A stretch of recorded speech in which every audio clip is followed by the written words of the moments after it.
안녕하십니까 여러분. 제가 얼마 전 영상을 통해 IMF가 대한민국에 던진 충격적인 경고에 대해 정리해드린 것 기억하십니까?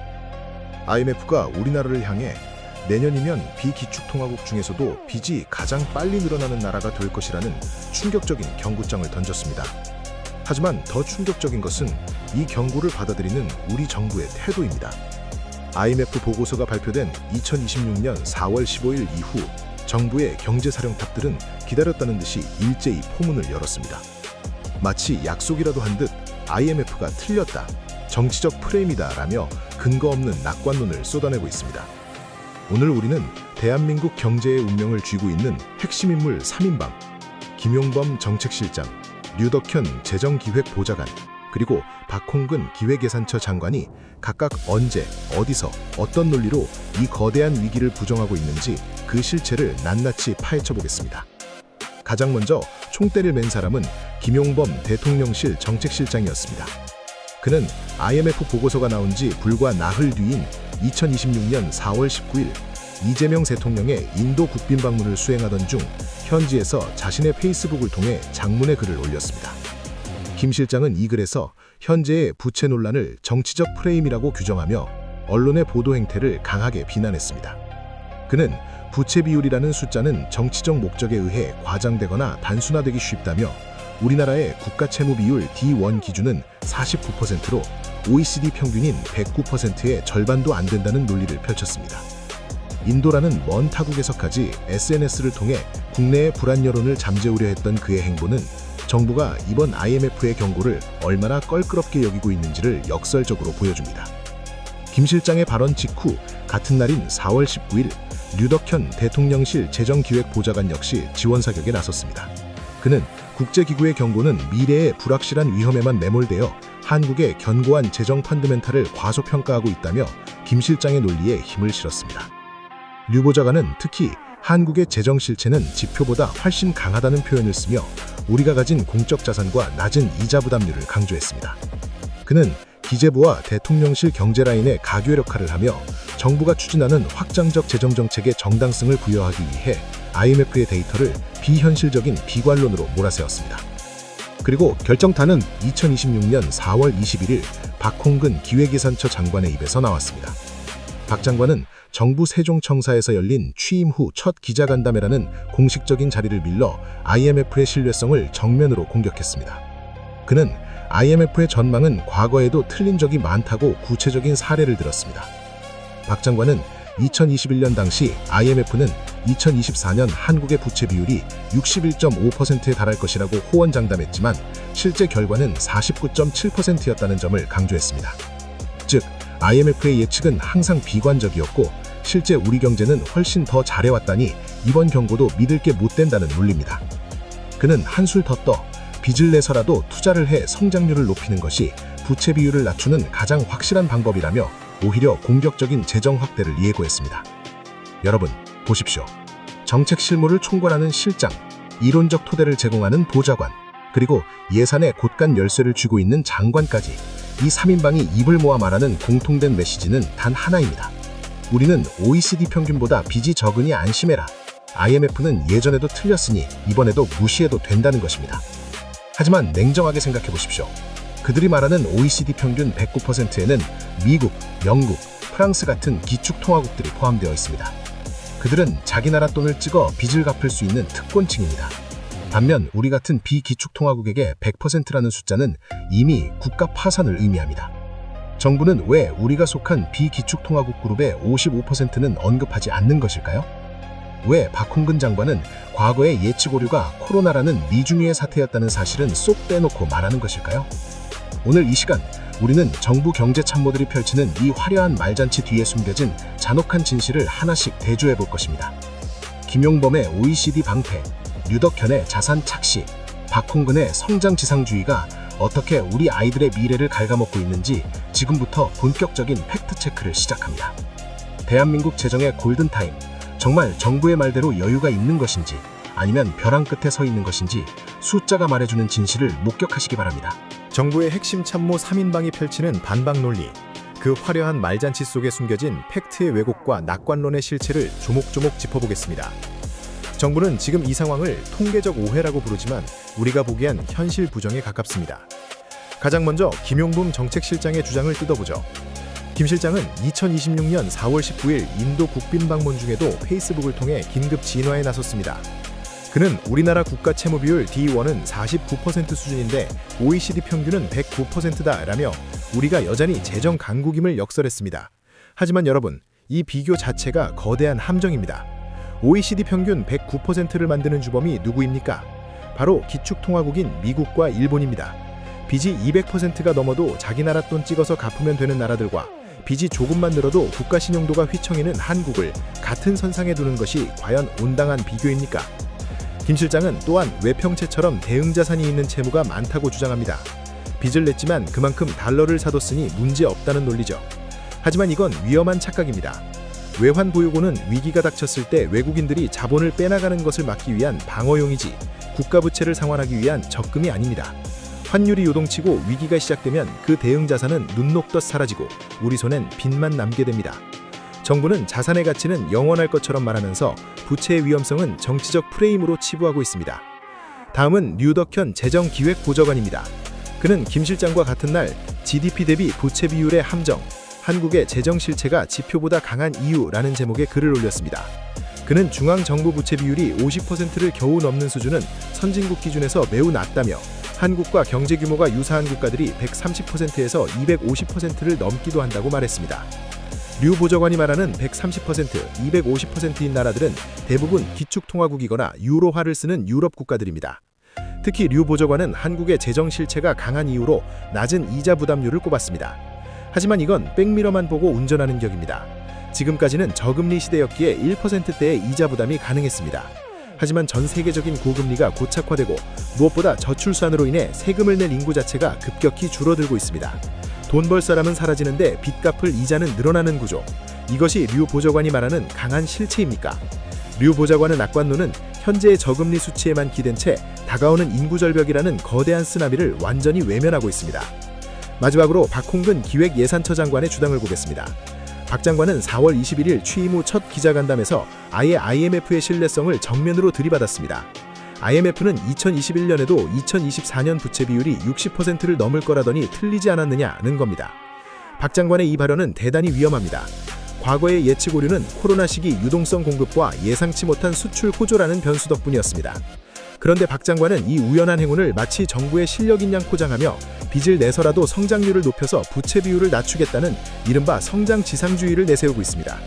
저출산으로 인해 잠재 성장률이 0%대로 추락하고 있는 현실에서 빚을 내서 성장률을 올리겠다는 것은 결국 다음 세대의 고혈을 짜내어 현지의 수치를 방어하겠다는 도박과 다름없습니다. 박 장관은 불이 났으면 불을 먼저 꺼야 한다며 추경과 재정 확대를 정당화하지만 정작 그 불씨가 정부의 방만한 지출과 유동성 공급에서 시작됐다는 점은 말하지 않습니다. 김용범의 OECD 통계, 류덕현의 자산 착시, 박홍근의 IMF 무용론, 이 세 사람이 입을 모아 말하는 공통점은 무엇입니까? 지금 당장은 괜찮으니 돈을 더 써도 된다는 무책임함입니다. 정부는 비기축통화국이라는 우리의 현실과 저출산이라는 구조적 파산을 인정하지 않고 있습니다. 그들이 말하는 독보적 건전성은 모래성 위에 쌓은 성이며 그 성이 무너질 때 그 피해는 온전히 각자 도생해야 할 우리 국민의 몫으로 남게 될 것입니다. 자, 이제 정부의 경제 사령탑들이 내놓은 이 화려한 낙관론의 진짜 청구서를 들여다볼 시간입니다. 김용범, 류덕현, 박홍근, 이 세 사람이 공통적으로 외면하고 있는 대한민국 재정의 가장 치명적인 급소는 바로 부채의 속도와 인구의 증발입니다.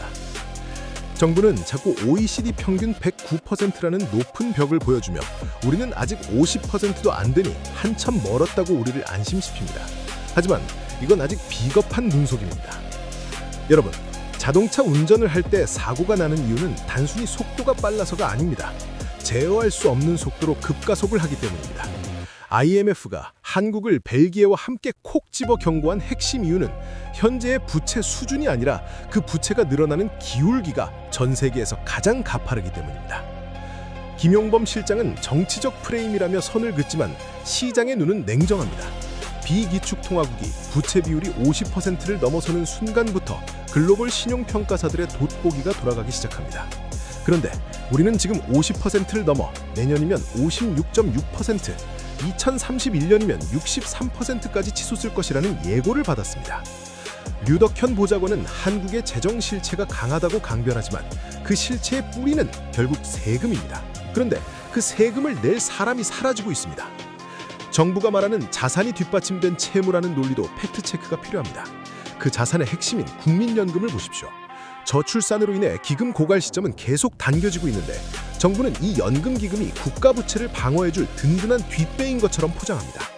이건 내일 당장 굶어 죽게 생긴 집안에서 우리 집에 나중에 받을 유산이 있으니 빚 더 내도 된다고 말하는 것과 무엇이 다릅니까?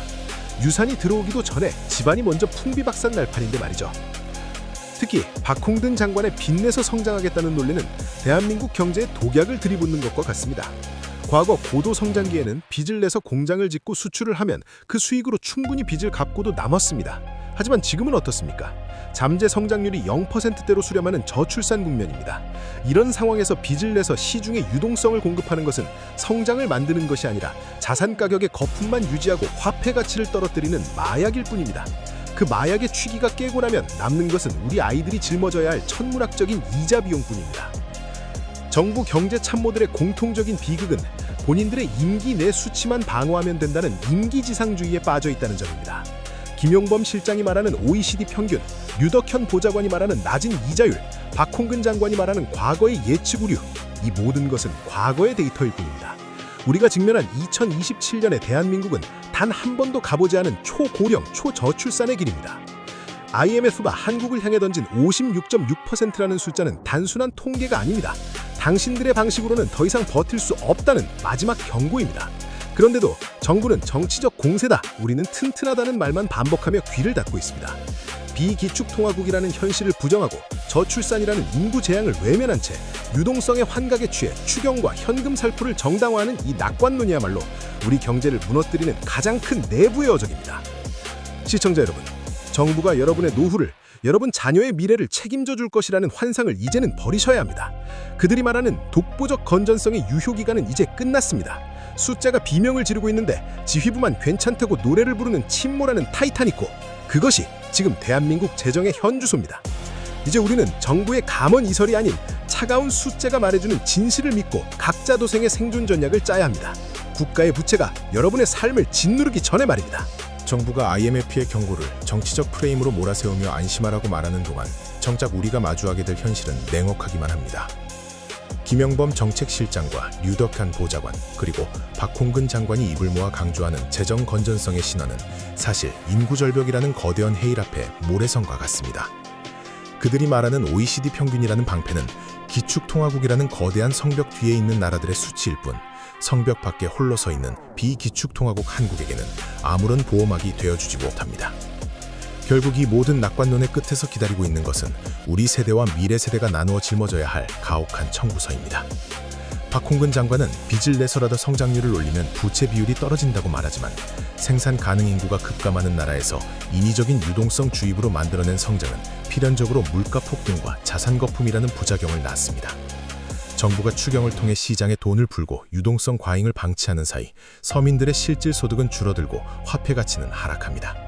이것은 국가가 빚을 갚기 위해 국민의 주머니를 조용히 털어가는 것과 다를 바 없는 행위입니다. 더욱 우려스러운 것은 저출산이라는 근본적인 문제를 대하는 정부의 태도입니다. 정부의 참모들은 저출산 대책을 위해 재정을 투입해야 하니 부채가 늘어나는 것은 불가피하다고 강변합니다. 하지만 지난 수십 년간 우리가 목격했듯이 구조적인 개혁 없이 돈만 뿌리는 방식은 결코 출산율을 되살리지 못했습니다.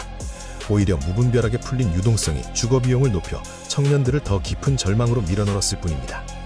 빚으로 빚을 맞고 그 빚을 갚을 아이들은 사라지는 이 모순된 순환 구조 속에서 정부의 낙관론은 무책임을 넘어 기만에 가깝습니다. 시청자 여러분, IMF가 제시한 56.6%라는 숫자를 단순히 통계로만 보지 마십시오.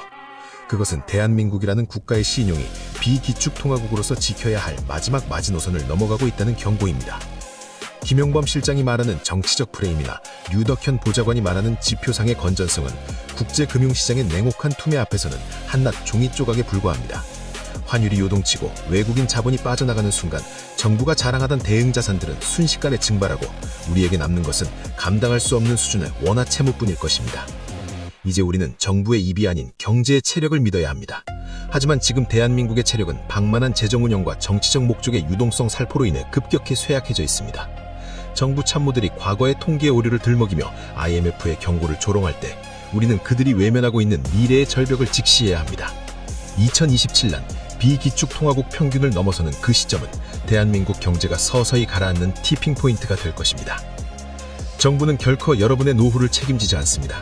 그들은 오직 본인들의 임기 내에 숫자가 망가지지 않는 것에만 혈안이 되어 있을 뿐입니다.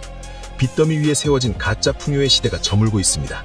이제는 각자 도생의 정신으로 무장하고 국가의 재정 파탄이 개인의 삶을 무너뜨리지 않도록 스스로 방어막을 쳐야 할 때입니다.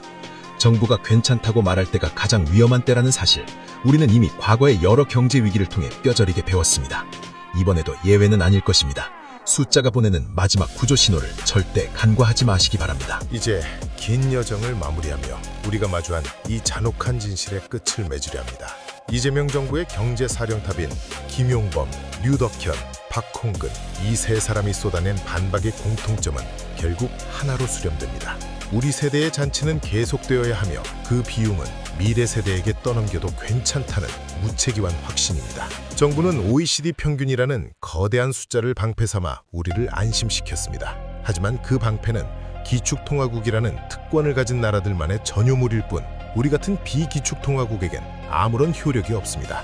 오히려 IMF가 경고한 56.6%라는 숫자는 우리가 감당할 수 있는 재정의 임계점이 이미 코앞에 닥쳤음을 가리키고 있습니다. 김용범 실장이 정치적 프레임이라 공격하고 박홍근 장관이 과거의 오류를 조롱하며 낙관론을 펼치는 사이 대한민국 재정의 기초 체력은 저출산과 고령화라는 거대한 구멍을 통해 무서운 속도로 빠져나가고 있습니다. 여러분, 냉정하게 자문해 보십시오. 돈 벌 사람은 사라지고 빚 갚을 사람만 늘어나는 나라에서 빚을 더 내서 경제를 살리겠다는 정부의 약속이 과연 지켜질 수 있겠습니까? 유동성 공급이라는 이름으로 뿌려진 돈들은 자산 가격의 거품을 유지하며 여러분의 실질 구매력을 갉아먹고 있고 습관적인 추경은 국가 재정의 원칙을 완전히 무너뜨렸습니다. 정부가 괜찮다, 우리 재정은 독보적으로 건전하다라고 외치는 그 목소리가 커질수록 우리는 역설적으로 그만큼 위기가 깊어지고 있다는 사실을 깨달아야 합니다. 결국 이 모든 낙관론의 청구서는 고스란히 여러분과 여러분의 자녀들에게 배달될 것입니다. 세금이 오르고 복지가 줄어들고 원화 가치가 떨어지는 고통의 시간은 피할 수 없는 현실로 다가오고 있습니다. 정부는 임기 내의 수치를 방어하기 위해 오늘을 불태우고 있지만 그 불길이 꺼진 뒤 남을 폐허해서 살아가야 하는 것은 바로 우리 자신입니다. 시청자 여러분, 이제는 각성해야 합니다.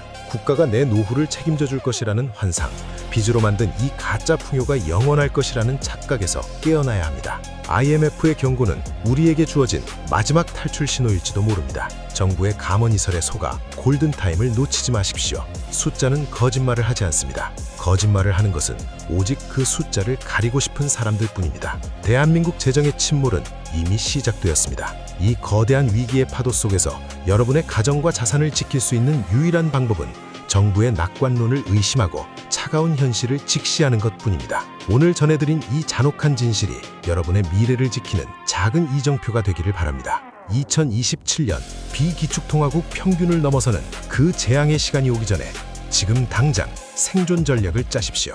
긴 시간 함께해 주셔서 감사합니다.